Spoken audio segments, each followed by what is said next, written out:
They're absolutely delicious.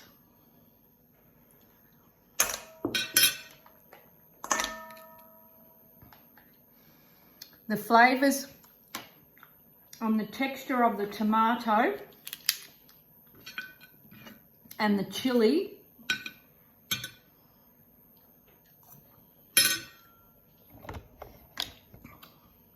have just evaporated through.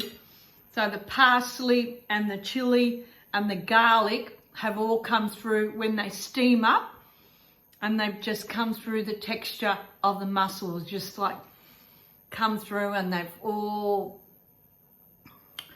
what's the word?